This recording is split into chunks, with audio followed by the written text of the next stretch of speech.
Okay, I have a, this is a problem with an ECM on a 06 Cat Kenworth T600, and what happened was he was driving down the road and it just died. And they brought it in the shop and it was on a hook, and we started checking things out, and we initially thought that it was a fuel problem, and they had changed the lift pump right here, and but it was not a fuel problem. And usually when this lift pump goes bad, that it just won't start, and you can usually give a little bit of ether and it'll pick up, and it'll it needs about 35 pounds of fuel pressure. And so it comes, your fuel line, this is your suction side, and your fuel line will come through and then comes to this lift pump right here, and then out of the lift pump and then into this other fuel filter and fuel filter housing. And then if you don't have fuel pressure, then you're going to check it right here. Let me pull this deal off here. Well, it's right here. There's a connector right there to check your fuel pressure.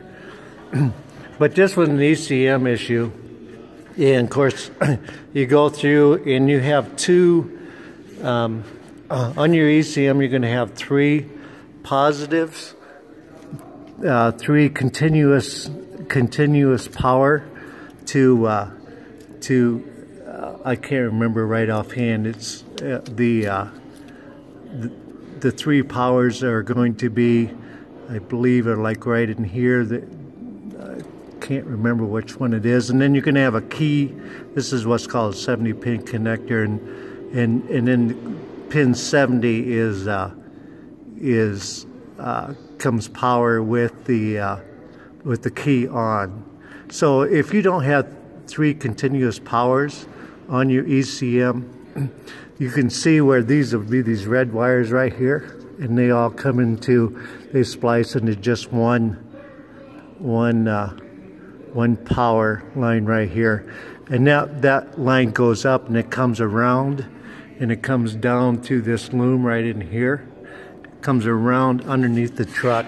And this is just on a Kenworth, but they do this on International and in Peterbilt also. And then they fuse it right here on this fuse, and it, like saying, this one had a red cap on it, and this is a big main breaker right here. I think it's like a 120 amp breaker. I can't remember exactly what it is. And then and on this truck you have three ground wires, and there's a ground here, white wire, ground. They all three also come up into here, and they tie together right here with just one ground wire. And that ground comes up and it comes around, and it also comes through here, and then it hooks, you can just barely see, it hooks to the block right there, and that has a like a 3-gauge wire off of it, and then a 12-gauge splice. This truck here, the reason why it quit running going down the road was, you can see this wire here had rubbed onto the positive end of the starter, and once it created an arc, and it burned it right in half. And once I lost ground to the ECM, my speedometer mileage went to just dashes, and my hour meter went to just dashes. So that was kind of a tough one to find. That one, very tough actually. And but so if you have power to these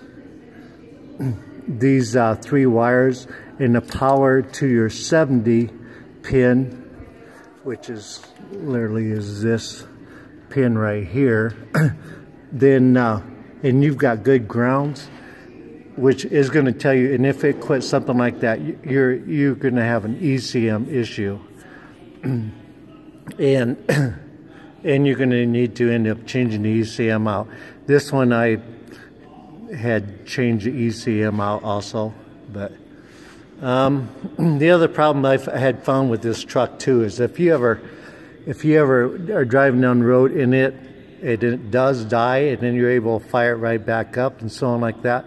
This one I've had issues with several of these. These had sensors on these fuel filter housings, and you can see where I've bypassed these sensors on the fuel filter housings. Those sensors will suck air, and once they get a little bit of air in them, they'll cause the engine to conk out and then start back up again. And I just replaced the fuel filter housing with a regular fuel filter housing with no sensors. If you ever run into a problem with you know, a truck chugging and then picking back up again and so on like that, or if it only start, I had one that it only start with a half a tank of fuel.